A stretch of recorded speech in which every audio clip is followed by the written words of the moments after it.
Capítulo 13. Que a mão esquerda não saiba o que faz a direita. Fazer o bem sem ostentação. Guardai-vos, não façais as vossas boas obras diante dos homens, com o fim de serdes vistos por eles. De outra sorte não tereis a recompensa da mão de vosso Pai que está nos céus. Quando, pois, dás a esmola, não faças tocar a trombeta diante de ti, como praticam os hipócritas nas sinagogas e nas ruas, para serem honrados dos homens. Em verdade vos digo que eles já receberam a sua recompensa. Mas quando dás a esmola, não saiba a tua esquerda o que faz a tua direita, para que a tua esmola fique escondida e teu Pai, que vê o que fazes em segredo, te pagará. E depois que Jesus desceu do monte, foi muita gente do povo que o seguiu. E eis que, vindo um leproso, o adorava, dizendo: Se tu queres, Senhor, bem me podes limpar. E Jesus, estendendo a mão, tocou-o. Pois eu quero, fica limpo. E logo ficou limpa toda a sua lepra. Vê, não o digas a alguém, mas vai, mostra-te ao sacerdote e faze a oferta que ordenou Moisés, para lhes servir de testemunho a eles. Fazer o bem sem ostentação tem grande mérito. Esconder a mão que dá é ainda mais meritório. É o sinal incontestável de uma grande superioridade moral. Porque, para ver as coisas de mais alto que o vulgo, é necessário fazer abstração da vida presente e identificar-se com a vida futura.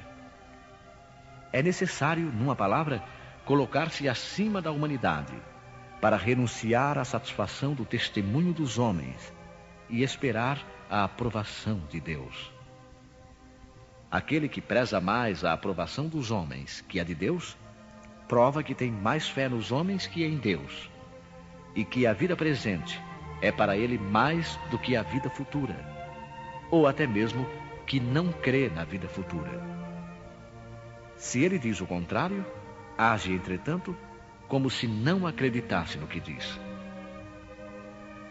Quantos há que só fazem um benefício com esta de que o beneficiado o proclame sobre os telhados, que darão uma grande soma à luz do dia, mas escondidos não dariam sequer uma moeda. Foi por isso que Jesus disse: os que fazem o bem com ostentação já receberam a sua recompensa. Com efeito, aquele que busca a sua glorificação na terra pelo bem que faz, já se pagou a si mesmo. Deus não lhe deve nada. Só lhe resta a receber a punição do seu orgulho. Que a mão esquerda não saiba o que faz a direita. É uma figura que caracteriza admiravelmente a beneficência modesta. Mas, se existe a modéstia real, também existe a falsa modéstia, o simulacro da modéstia, pois há pessoas que escondem a mão, tendo o cuidado de deixar perceber que o fazem. Indigna paródia das máximas do Cristo. Se os benfeitores orgulhosos são depreciados pelos homens, que não lhes acontecerá perante Deus? Eles também já receberam a sua recompensa na terra. Foram vistos. Estão satisfeitos de terem sido vistos. É tudo quanto terão.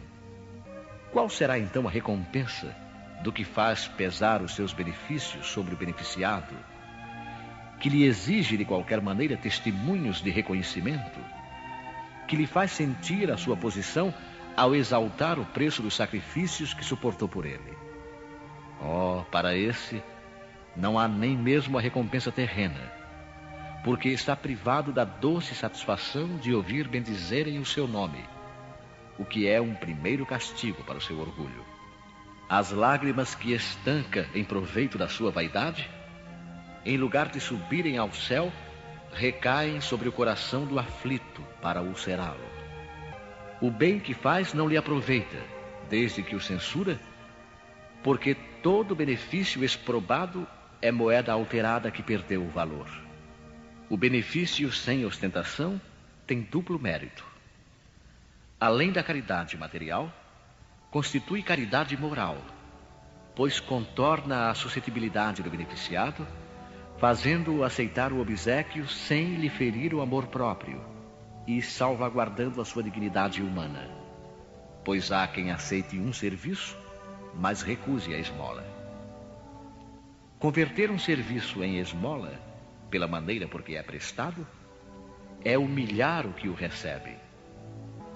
A verdadeira caridade, ao contrário, é delicada e habilidosa para dissimular o benefício e evitar até as menores possibilidades de melindre, porque todo choque moral aumenta o sofrimento provocado pela necessidade. Ela sabe encontrar palavras doces e afáveis, que põem o beneficiado à vontade diante do benfeitor, enquanto a caridade orgulhosa o humilha. O sublime da verdadeira generosidade está em saber o benfeitor inverter os papéis, encontrando um meio de parecer ele mesmo agradecido àquele a quem presta o serviço. Eis o que querem dizer essas palavras: que a mão esquerda não saiba o que faz a direita. Os infortúnios ocultos. Nas grandes calamidades, a caridade se agita e vêem-se generosos impulsos para reparar os desastres. Mas ao lado desses desastres gerais, há milhares de desastres particulares que passam desapercebidos, de pessoas que jazem no miserável catre sem se queixarem. São esses os infortúnios discretos e ocultos que a verdadeira generosidade sabe descobrir sem esperar que venham pedir assistência. Quem é aquela senhora de ar distinto, de trajes simples mas bem cuidados, seguida de uma jovem que também se veste modestamente? Entra numa casa de aspecto miserável, onde sem dúvida é conhecida, pois à porta é saudada com respeito. Para onde vai? Sobe até a água furtada. Lá vive uma mãe de família rodeada pelos filhos pequenos. À sua chegada, a alegria brilha naqueles rostos emagrecidos. É que ela vem acalmar todas as suas dores. Traz o necessário, acompanhado de suaves e consoladoras palavras que fazem aceitar a ajuda sem constrangimento, pois esses infortunados não são profissionais da mendicância. O pai se encontra no hospital e durante esse tempo a mãe não pode suprir as necessidades. Graças a ela, essas pobres crianças não sofrerão nem frio nem fome. Irão à escola suficientemente agasalhadas e no seio da mãe não faltará o leite para os menorzinhos. Se uma entre elas adoece, não lhe repugnará prestar-lhe os cuidados materiais. Dali seguirá para o hospital, levar ao pai algum consolo e tranquilizá-lo quanto à sorte da família. Na esquina, uma carruagem à espera. Verdadeiro depósito de tudo o que vai levar aos protegidos que visita sucessivamente. Não lhes pergunta pela crença nem pelas opiniões, porque para ela todos os homens são irmãos e filhos de Deus. Finda a visita, ela diz a si mesma: comecei bem o meu dia. Qual é o seu nome? Onde mora? Ninguém o sabe. Para os infelizes, tem um nome que não revela ninguém, mas é o anjo da consolação. E à noite, um concerto de bênçãos se eleva por ela ao Criador. Católicos, judeus, protestantes, todos a bendizem. Por que se veste tão simplesmente? Para não ferir a miséria com seu luxo. Por que se faz acompanhar da filha adolescente? Para lhe ensinar como se deve praticar a beneficência. A filha também quer fazer a caridade, mas a mãe lhe diz: que podes dar, minha filha, se nada tens de teu? Se te entrego alguma coisa para dares aos outros, que mérito terás? Serei eu, na verdade, quem farei a caridade, e tu quem terás o mérito? Isso não é justo. Quando fores visitar os doentes, ajudar-me-ás a cuidar deles, pois dar-lhes cuidados é dar alguma coisa. Isso não te parece o suficiente?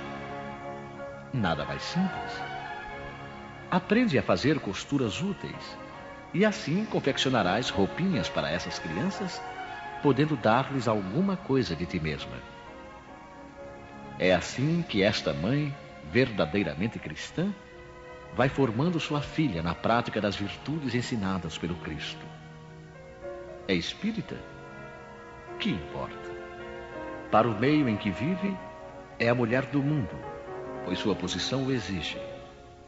Mas ignoram o que ela faz, mesmo porque não lhe interessa outra aprovação que a de Deus e da sua própria consciência. Um dia, porém, uma circunstância imprevista leva à sua casa uma de suas protegidas para lhe oferecer trabalhos manuais. Disse-lhe ela: não contes a ninguém. Assim falava Jesus. O óbolo da viúva. E estando Jesus assentado de fronte de onde era o gasofilácio, observava ele de que modo deitava o povo ali o dinheiro.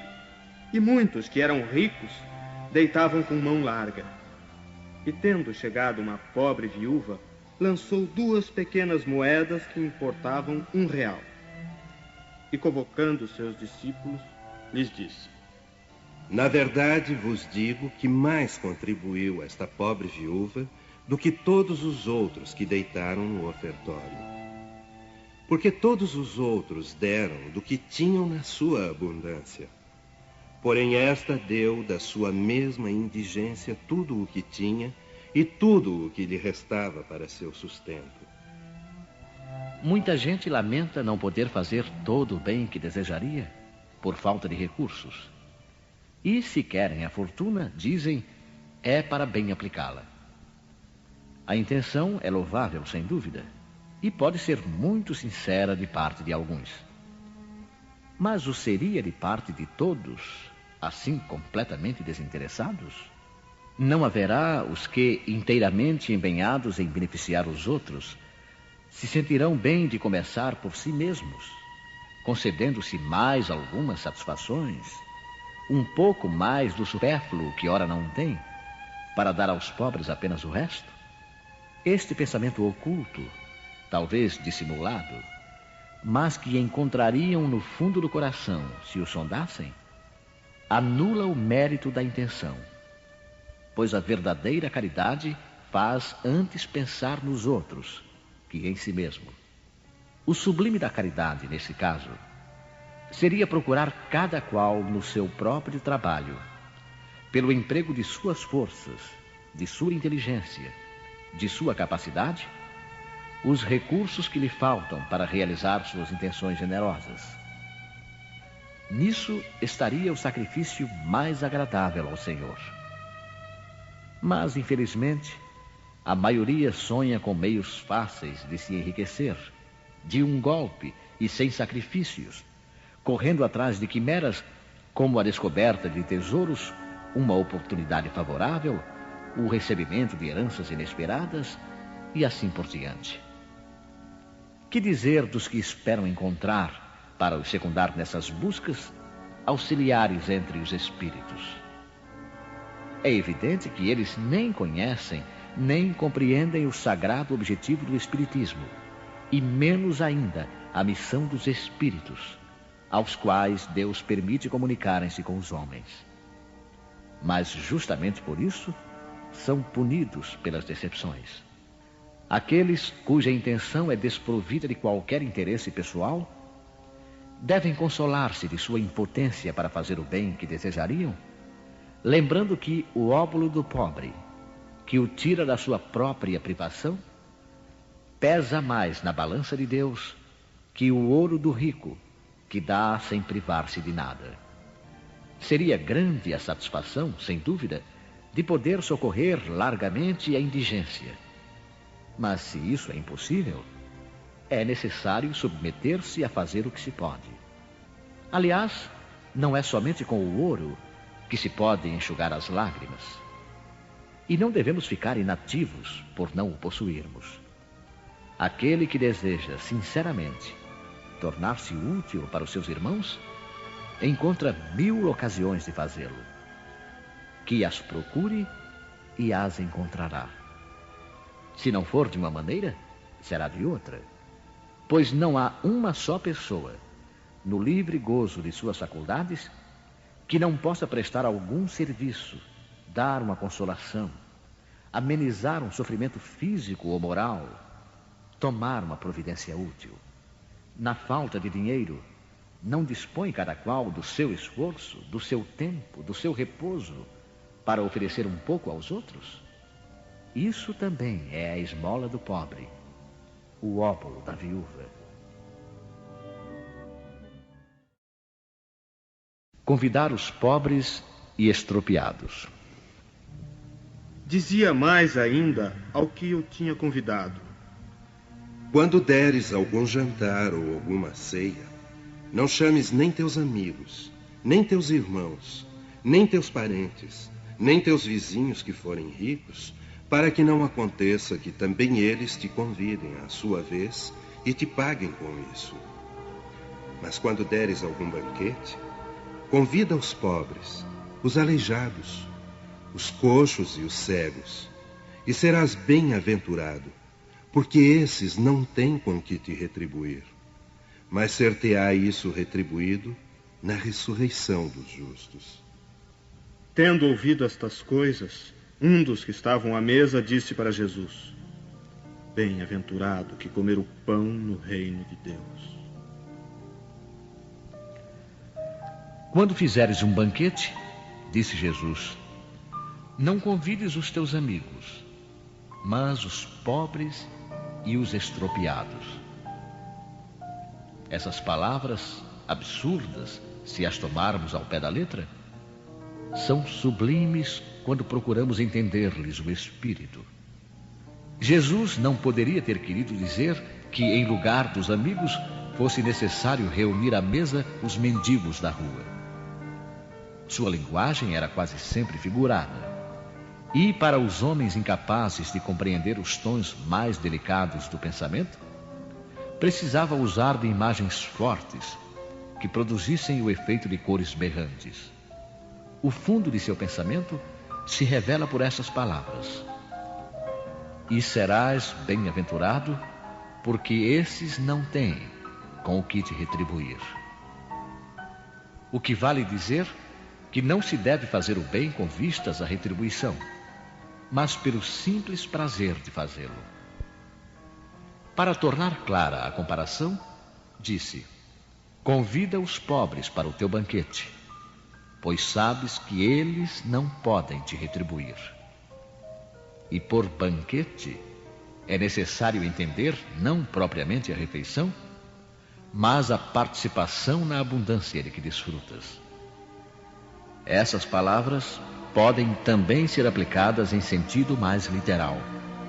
Quantos só convidam para a sua mesa os que podem, como dizem, honrá-los ou retribuir-lhes o convite? Outros, pelo contrário, ficam satisfeitos de receber parentes ou amigos menos afortunados, que todos possuem. Essa é, por vezes, a maneira de ajudá-los disfarçadamente. Esses, sem ir buscar os cegos e os estropiados, praticam a máxima de Jesus, se o fazem por benevolência, sem ostentação, e se sabem disfarçar o benefício com sincera cordialidade.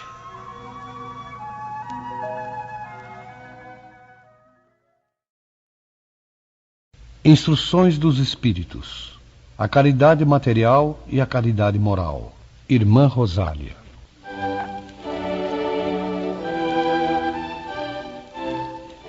Amemo-nos uns aos outros e façamos aos outros o que quereríamos que nos fosse feito. Toda religião, toda moral se encerram nestes 2 preceitos. Se eles fossem seguidos no mundo, todos seriam perfeitos. Não haveria ódios nem ressentimentos. Direi mais ainda, não haveria pobreza, porque do supérfluo da mesa de cada rico, quantos pobres seriam alimentados? E assim não mais se veriam nos bairros sombrios em que vivi na minha última encarnação, pobres mulheres arrastando consigo miseráveis crianças necessitadas de tudo. Ricos, pensai um pouco em tudo isso. Ajudai o mais possível aos infelizes. Dai para que Deus vos retribua um dia o bem que houverdes feito. Para encontrardes ao sair de vosso invólucro terrestre um cortejo de espíritos reconhecidos que vos receberão no limiar de um mundo mais feliz. Se pudesseis saber a alegria que provei ao encontrar no além aqueles a quem beneficiei na minha última vida terrena. Amai, pois, ao vosso próximo. Amai-o como a vós mesmos, pois já sabeis agora que o desgraçado que repelis talvez seja um irmão, um pai, um amigo que afastais para longe. E então, qual não será o vosso desespero ao reconhecê-lo depois no mundo dos espíritos? Quero que compreendais bem o que deve ser a caridade moral, que todos podem praticar, que materialmente nada custa e que, não obstante, é a mais difícil de se pôr em prática. A caridade moral consiste em vos suportardes uns aos outros, o que menos fazeis neste mundo inferior, em que estás momentaneamente encarnados. Há um grande mérito, acreditai, em saber calar para que outro mais tolo possa falar. Isso também é uma forma de caridade. Saber fazer-se de surdo quando uma palavra irônica escapa de uma boca habituada a caçoar. Não ver o sorriso desdenhoso com que vos recebem pessoas que muitas vezes erradamente se julgam superiores a vós, quando na vida espírita, a única verdadeira, estão às vezes muito abaixo. Eis um merecimento que não é de humildade, mas de caridade, pois não se incomodar com as faltas alheias é caridade moral. Essa caridade, entretanto, não deve impedir que se pratique a outra. Pelo contrário, pensai sobretudo que não deveis desprezar o vosso semelhante. Lembrai-vos de tudo o que vos tenho dito. É necessário lembrar incessantemente que o pobre repelido talvez seja um espírito que vos foi caro e que momentaneamente se encontra numa posição inferior à vossa. Reencontrei um dos pobres do vosso mundo, a quem pude, por felicidade, beneficiar algumas vezes e ao qual tenho agora de pedir por minha vez. Recordai-vos de que Jesus disse que somos todos irmãos e pensai sempre nisso antes de repelirdes o leproso ou o mendigo. Adeus. Pensai naqueles que sofrem e orai. Um espírito protetor. Leão, 1860. Meus amigos, tenho ouvido muitos de vós dizerem: como posso fazer a caridade se quase sempre não tenho sequer o necessário? A caridade, meus amigos, se faz de muitas maneiras. Podeis fazê-la em pensamento, em palavras e em ações. Em pensamento, orando pelos pobres abandonados, que morreram sem terem sequer vivido. Uma prece de coração os alivia. Em palavras, dirigindo aos vossos companheiros alguns bons conselhos. Dizei aos homens amargurados pelo desespero e pelas privações, que blasfemam do nome do Altíssimo: eu era como vós. Eu sofria, sentia-me infeliz, mas acreditei no Espiritismo e vede, agora sou feliz. Aos anciãos que vos disserem: é inútil, estou no fim da vida, morrerei como vivi. Respondei: a justiça de Deus é igual para todos. Lembrai-vos dos trabalhadores da última hora. Às crianças que, já viciadas pelas más companhias, perdem-se nos caminhos do mundo, prestes a sucumbir às suas tentações, dizei: Deus vos vê, meus caros pequenos. E não temei repetir frequentemente essas doces palavras, que acabarão por germinar nas suas jovens inteligências, e em lugar de pequenos vagabundos, fareis delas verdadeiros homens. Essa é também uma forma de caridade. Muitos de vós dizem ainda: oh, somos tão numerosos na terra que Deus não pode ver-nos a todos. Escutai bem isto, meus amigos. Quando estais no alto de uma montanha, vosso olhar não abarca os bilhões de grãos de areia que a cobrem? Pois bem, Deus vos vê da mesma maneira, e Ele vos deixa o vosso livre arbítrio, como também deixais esses grãos de areia ao sabor do vento que os dispersa, com a diferença que Deus, na sua infinita misericórdia, pôs no fundo do vosso coração uma sentinela vigilante, que se chama consciência. Ouvi-a, que ela só vos dará bons conselhos. Por vezes conseguis entorpecê-la, opondo-lhe o espírito do mal, e então ela se cala. Mas ficais seguros de que a pobre relegada se fará ouvir tão logo a deixardes perceber a sombra do remorso. Ouvi-a, interrogai-a, e frequentemente sereis consolados pelos seus conselhos. Meus amigos, a cada novo regimento, o general entrega uma bandeira. Eu vos dou esta máxima do Cristo: amai-vos uns aos outros. Praticai essa máxima. Reuni-vos todos em torno dessa bandeira, e dela recebereis a felicidade e a consolação.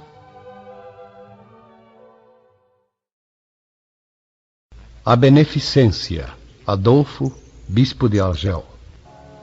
A beneficência, meus amigos, vos dará neste mundo os gozos mais puros e mais doces, as alegrias do coração que não são perturbadas nem pelos remorsos, nem pela indiferença. Oh, pudesseis compreender tudo o que encerra de grande e de agradável a generosidade das belas almas, esse sentimento que faz que se olhe os outros com o mesmo olhar voltado para si mesmo, e que se desvista com alegria para vestir a um irmão. Pudesseis, meus amigos, ter apenas a doce preocupação de fazer aos outros felizes. Quais as festas mundanas que se podem comparar a estas festas jubilosas, quando representantes da divindade levais a alegria a essas pobres famílias, que da vida só conhecem as vicissitudes e as amarguras? Quando vedes esses rostos macilentos brilharem subitamente de esperança, porque, desprovidos de pão, esses infelizes e seus filhos, ignorando que viver é sofrer, gritavam, choravam e repetiam estas palavras que, como finos punhais, penetravam o coração materno: tenho fome. Oh, compreendei quanto são deliciosas as impressões daquele que vê renascer a alegria, onde momentos antes só havia desespero. Compreendei quais são as vossas obrigações para com os vossos irmãos. Ide ao encontro do infortúnio, ao socorro das misérias ocultas, sobretudo, que são as mais dolorosas. Ide, meus bem-amados, e lembrai-vos destas palavras do Salvador: quando vestirdes a um destes pequeninos, pensai que é a mim que o fazeis. Caridade, palavra sublime que resume todas as virtudes. És tu que deves conduzir os povos à felicidade. Ao praticar-te, eles estarão semeando infinitas alegrias para o próprio futuro, e durante o seu exílio na terra, serás para eles a consolação, o antegozo das alegrias que mais tarde desfrutarão quando todos reunidos se abraçarem no seio do Deus de amor. Foste tu, virtude divina, que me proporcionaste os únicos momentos de felicidade que gozei na terra.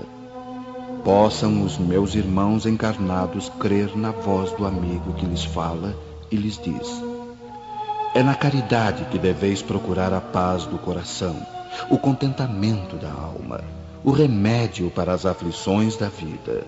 Oh, quando estiveres a ponto de acusar a Deus, lançai um olhar para baixo e vereis quantas misérias a aliviar, quantas pobres crianças sem família, quantos velhos sem uma só mão amiga para os socorrer e fechar-lhes os olhos na hora da morte.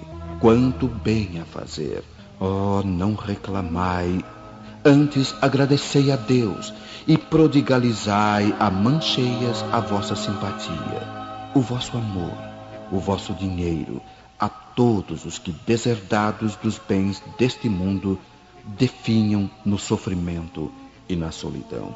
Colhereis neste mundo alegrias bem suaves, e mais tarde, somente Deus o sabe. São Vicente de Paulo, Paris, 1858. Sede bons e caridosos, eis a chave dos céus que tendes nas mãos. Toda a felicidade eterna se encerra nesta máxima: amai-vos uns aos outros. A alma não pode elevar-se às regiões espirituais senão pelo devotamento ao próximo. Não encontra felicidade e consolação senão nos impulsos da caridade. Sede bons, amparai os vossos irmãos, extirpai a horrível chaga do egoísmo. Cumprido esse dever, o caminho da felicidade eterna deve abrir-se para vós. Aliás, quem dentre vós não sentiu o coração pulsar, crescer sua alegria interior ao relato de um belo sacrifício, de uma obra de pura caridade? Se buscasseis apenas o deleite de uma boa ação, estaríeis sempre no caminho do progresso espiritual. Exemplos não vos faltam. O que falta é a boa vontade, sempre rara. Vede a multidão de homens de bem de que a vossa história evoca piedosas lembranças. O Cristo não vos disse tudo o que se refere a essas virtudes de caridade e amor? Por que deixastes de lado os seus divinos ensinamentos? Por que fechar os ouvidos às suas divinas palavras, o coração às suas doces máximas? Eu desejaria que se votasse mais interesse, mais fé às leituras evangélicas. Mas abandona-se esse livro, considerado como texto quimérico, mensagem cifrada, deixa-se no esquecimento esse código admirável. Vossos males provém do abandono voluntário desse resumo das leis divinas. Lede, pois, essas páginas ardentes sobre a abnegação de Jesus e meditai-as. Homens fortes, armai-vos. Homens fracos, fazei da vossa doçura, da vossa fé, as vossas armas. Tende mais persuasão e mais constância na propagação de vossa doutrina. É apenas um encorajamento que vimos dar-vos, e é para estimular o vosso zelo e as vossas virtudes que Deus permite a nossa manifestação. Mas, se quisesseis, bastaria a ajuda de Deus e da vossa própria vontade, pois as manifestações espíritas se produzem somente para os que têm os olhos fechados e os corações indóceis. A caridade é a virtude fundamental que deve sustentar o edifício das virtudes terrenas. Sem ela, as outras não existiriam. Sem a caridade, nada de esperar uma sorte melhor, nenhum interesse moral que nos guie. Sem a caridade, nada de fé, pois a fé não é mais do que um raio de luz pura que faz brilhar uma alma caridosa. A caridade é a âncora eterna de salvação em todos os mundos. É a mais pura emanação do Criador. É a sua própria virtude que ele transmite à criatura. Como pretender desconhecer esta suprema bondade? Qual seria o coração suficientemente perverso para, assim pensando, sufocar em si e depois expulsar este sentimento inteiramente divino? Qual seria o filho bastante mau para revoltar-se com essa doce carícia, a caridade? Não ousarei falar daquilo que fiz, porque os espíritos também têm o pudor de suas obras. Mas considero a que iniciei como uma das que mais devem contribuir para o alívio de vossos semelhantes. Vejo frequentemente os espíritos pedirem por missão continuar a minha tarefa. Eu os vejo, minhas doces e queridas irmãs, no seu piedoso e divino ministério. Eu os vejo praticar a virtude que vos recomendo, com toda a alegria que essa existência de abnegação e sacrifícios proporciona.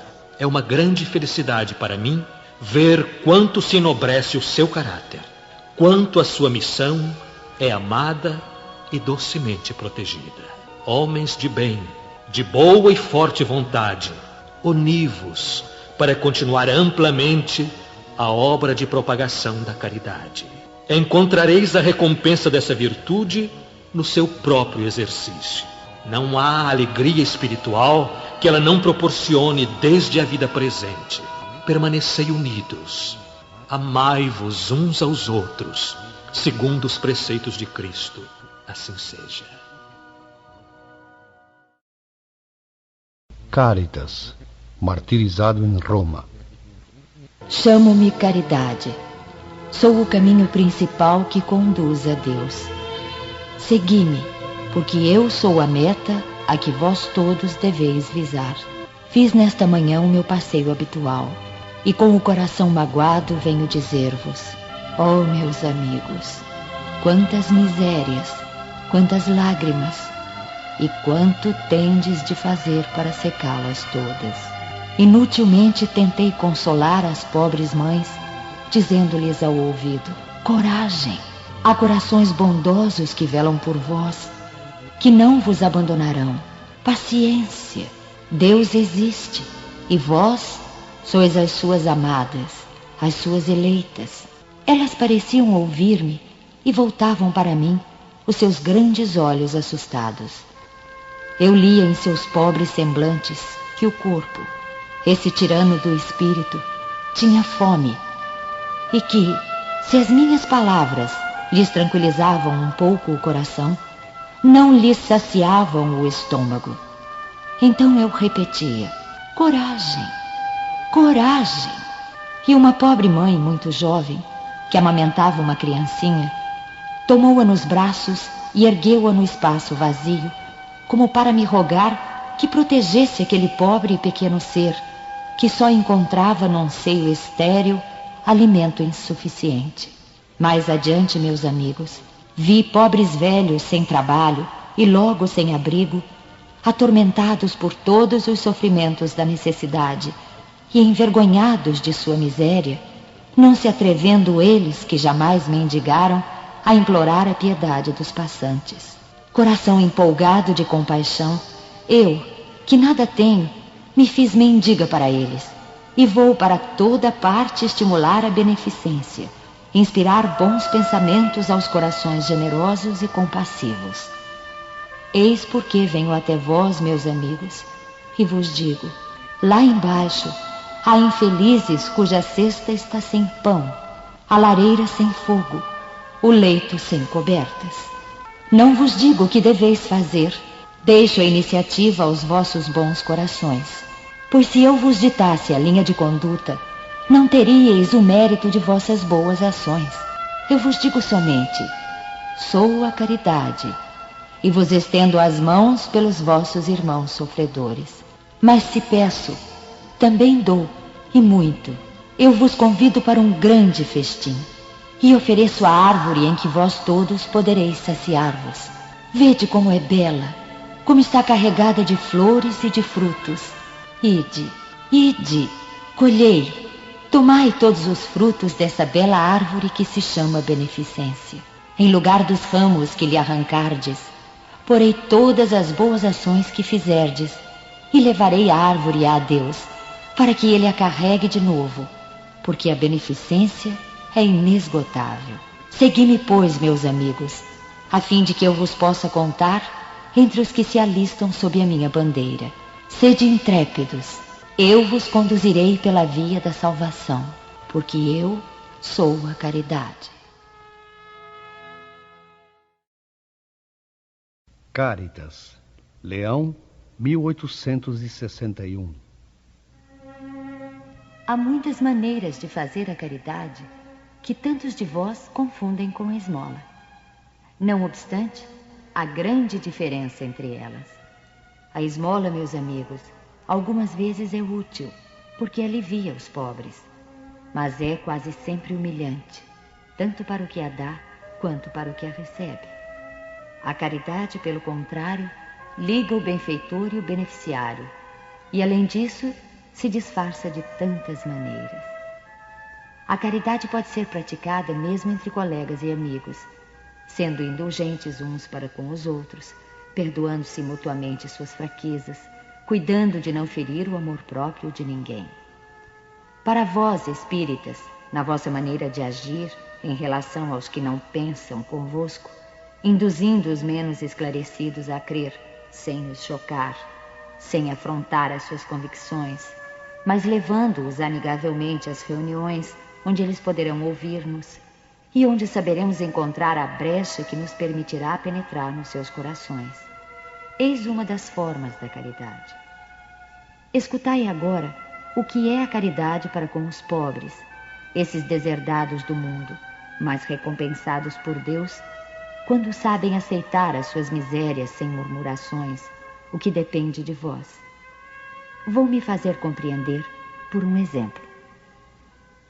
Vejo muitas vezes na semana uma reunião de damas de todas as idades.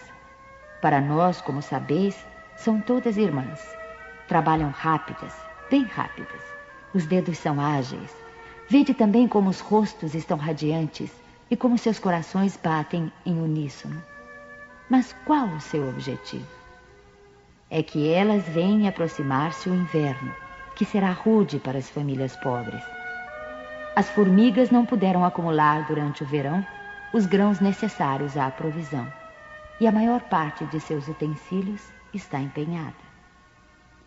As pobres mães se inquietam e choram, pensando nos filhinhos que neste inverno sofrerão frio e fome. Mas tende paciência, pobres mulheres. Deus inspirou a outras mais afortunadas que vós. Elas se reuniram e confeccionam roupinhas.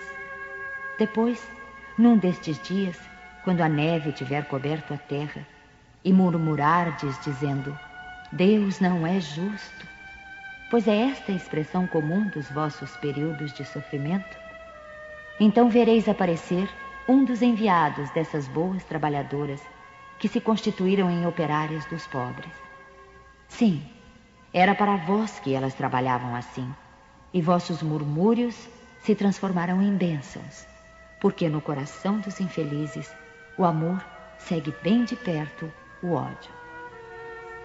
Como todas essas trabalhadoras necessitam de encorajamento, vejo as comunicações dos bons espíritos lhes chegarem de todas as partes. Os homens que participam desta sociedade oferecem também o seu concurso, fazendo uma dessas leituras que tanto agradam. E nós, para recompensar o zelo de todos e de cada um em particular, prometemos a essas obreiras laboriosas uma boa clientela que as pagará em moeda sonante de bênçãos, a única moeda que circula no céu, assegurando-lhes ainda, sem medo de nos arriscarmos, que essa moeda não lhes faltará.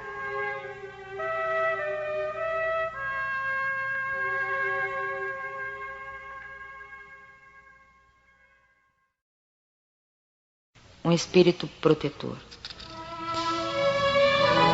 Meus caros amigos, cada dia ouço dizerem entre vós: sou pobre, não posso fazer a caridade. E cada dia vejo que faltais com a indulgência para com os vossos semelhantes. Não lhes perdoais coisa alguma, e vos arvorais em juízes demasiado severos, sem vos perguntar se gostaríeis que fizessem o mesmo a vosso respeito. A indulgência não é também caridade? Vós, que não podeis fazer mais do que a caridade e indulgência, fazei pelo menos essa, mas fazei-a com grandeza. Pelo que respeita à caridade material, quero contar-vos uma história do outro mundo. 2 homens acabavam de morrer.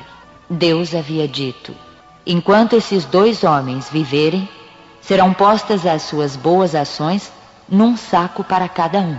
E quando morrerem, serão pesados esses sacos. Quando ambos chegaram à sua última hora, Deus mandou que lhe levassem os 2 sacos. Um estava cheio, volumoso, estufado, e retinia o metal dentro dele.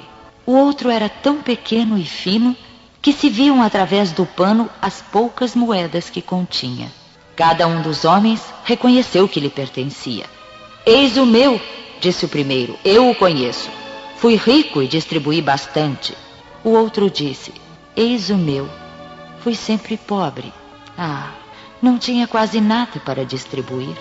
Mas, ó surpresa, postos na balança, o maior tornou-se leve e o pequeno se fez pesado, tanto que elevou muito o outro prato da balança. Então Deus disse ao rico, deste muito, é verdade, mas o fizeste por ostentação e para ver o teu nome figurando em todos os templos do orgulho. Além disso, ao dar, não te privaste de nada. Passa à esquerda e fica satisfeito por te ser contada a esmola como alguma coisa. Depois disse ao pobre, deste bem pouco, meu amigo, mas cada uma das moedas que estão na balança representou uma privação para ti. Se não distribuíste a esmola, fizeste a caridade, e o melhor é que a fizeste naturalmente, sem te preocupares de que a levassem à tua conta. Foste indulgente. Não julgaste o teu semelhante. Pelo contrário, encontraste desculpa para todas as suas ações. Passa à direita e vai receber a tua recompensa. João, Bordeaux, 1861.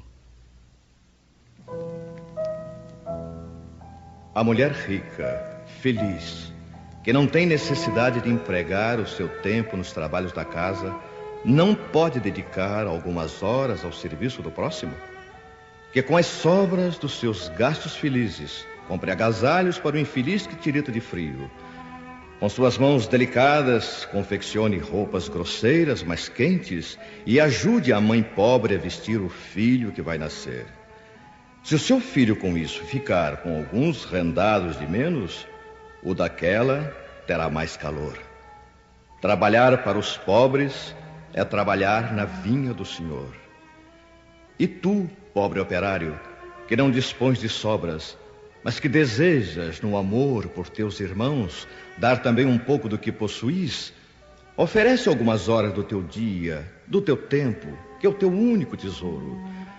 Faze alguns desses trabalhos elegantes que tentam os felizes, vende o produto dos teus serões e poderás também proporcionar a teus irmãos a tua parte de alívio. Terás talvez algumas fitas a menos, mas darás sapatos aos que vivem descalços. E vós, mulheres devotadas a Deus, trabalhai também para as vossas obras piedosas, para que os vossos trabalhos delicados e custosos não sejam feitos apenas para ornar as vossas capelas ou para atrair atenção sobre a vossa habilidade e paciência. Trabalhai, minhas filhas, e que o resultado de vossas obras seja consagrado ao alívio de vossos irmãos em Deus. Os pobres são os seus filhos bem-amados.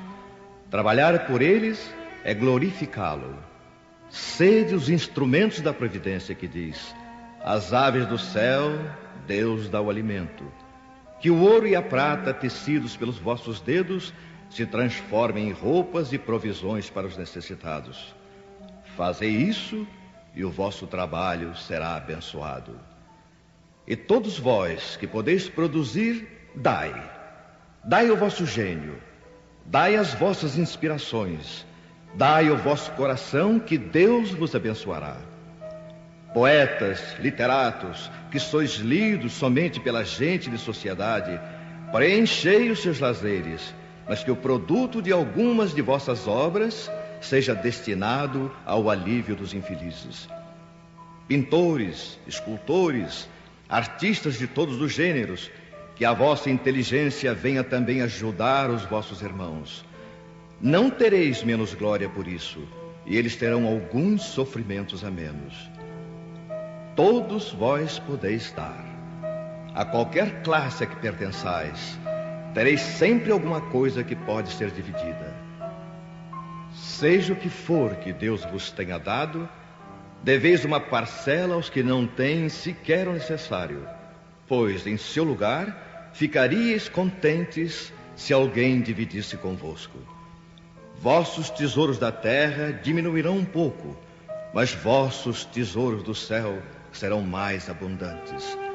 Colhereis pelo cêntuplo lá em cima o que semeardes em benefícios aqui embaixo.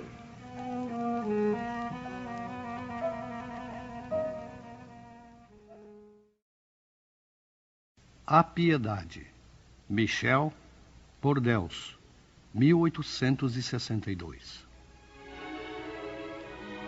A piedade é a virtude que mais vos aproxima dos anjos. É a irmã de caridade que vos conduz para Deus. Deixai vosso coração enternecer-se diante das misérias e dos sofrimentos de vossos semelhantes. Vossas lágrimas são um bálsamo que derramais nas suas feridas.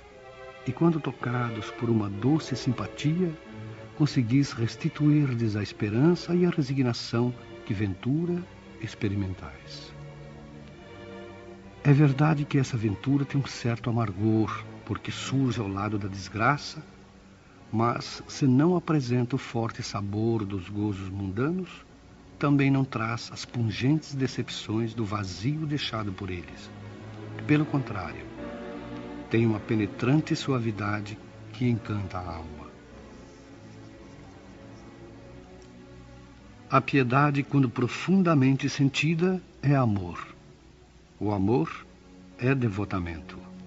O devotamento é o ouvido de si mesmo. E esse ouvido, essa abnegação pelos infelizes, é a virtude por excelência, aquela mesma que o divino Messias praticou em toda a sua vida e ensinou na sua doutrina tão santa e sublime. Quando essa doutrina for devolvida à sua pureza primitiva, quando for admitida por todos os povos, ela tornará a terra feliz, fazendo reinar na sua face a concórdia, a paz e o amor. O sentimento mais apropriado a vos fazer progredir, domando o vosso egoísmo e vosso orgulho, aquele que dispõe vossa alma à humildade, à beneficência e ao amor ao próximo, é a piedade. Essa piedade que vos comove até as fibras mais íntimas diante do sofrimento de vossos irmãos, que vos leva a estender-lhes as mãos caridosas e vos arranca lágrimas de simpatia. Jamais sufoqueis, portanto, em vossos corações essa emoção celeste, nem façais como esses endurecidos egoístas que fogem dos aflitos, para que a visão de sua miséria não lhes perturbe por um instante a feliz existência.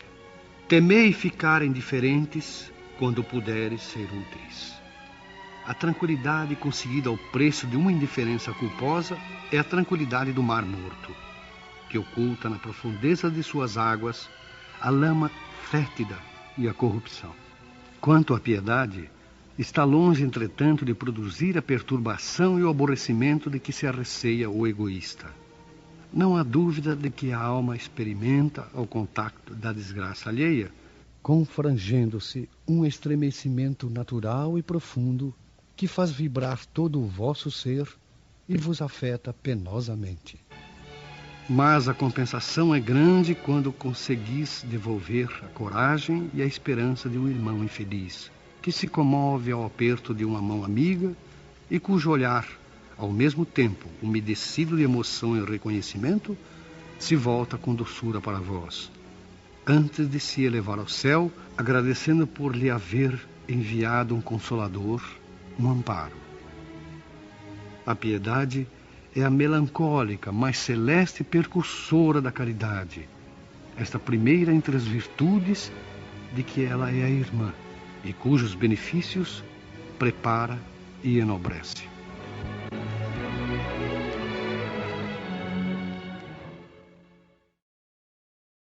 Os órfãos, um espírito protetor. Meus irmãos, Amai os órfãos. Se soubesseis quanto é triste estar só e abandonado, sobretudo quando criança. Deus permite que existam órfãos para nos animar a lhe servirmos de pais. Que divina caridade há de ajudar uma pobre criaturinha abandonada, livrá-la da fome e do frio, orientar sua alma para que ela não se perca no vício. Quem estende a mão a uma criança abandonada é agradável a Deus, porque demonstra compreender e praticar a sua lei. Lembrai-vos também de que frequentemente a criança que agora socorreis vos foi cara numa encarnação anterior.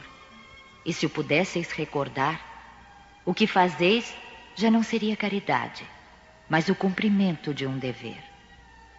Assim, portanto, meus amigos, todo sofredor é vosso irmão e tem direito à vossa caridade. Não a essa caridade que magoa o coração, não a essa esmola que queima a mão que a recebe, pois os vossos óbolos são frequentemente muito amargos. Quantas vezes eles seriam recusados se a doença e a privação não os esperassem no casebre? Dai com ternura, juntando ao benefício material o mais precioso de todos, uma boa palavra, uma carícia, um sorriso amigo. Evitai esse ar protetoral que revolve a lâmina no coração que sangra, e pensai que ao fazer o bem, trabalhais para vós e para os vossos.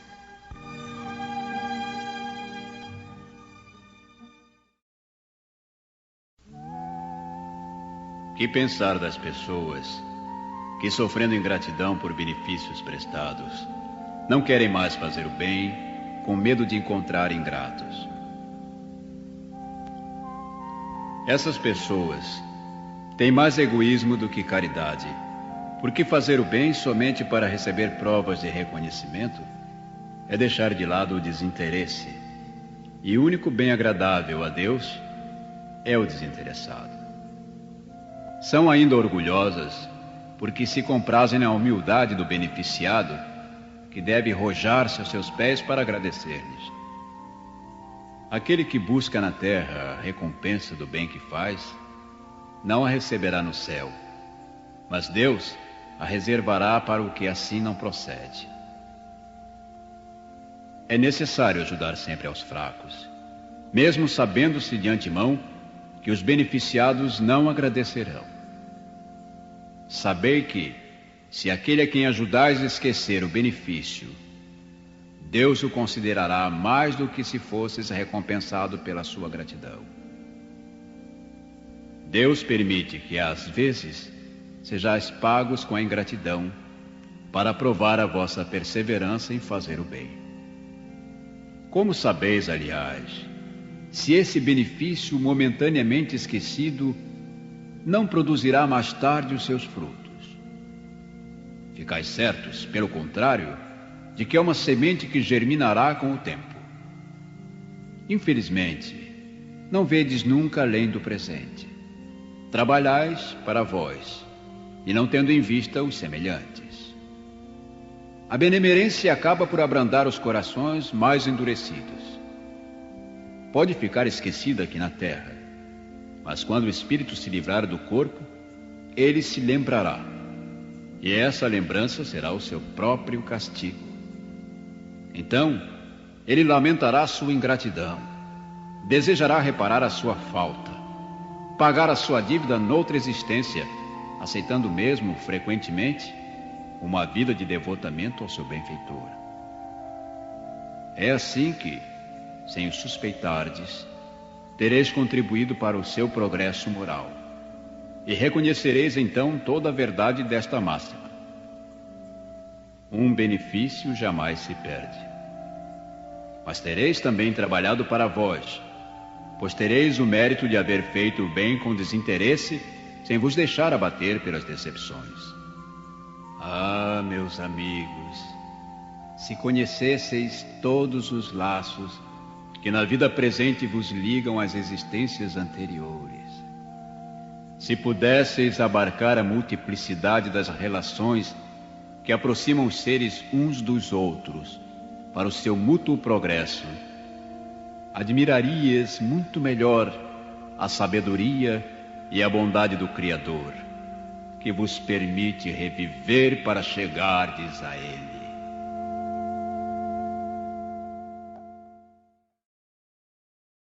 São Luís.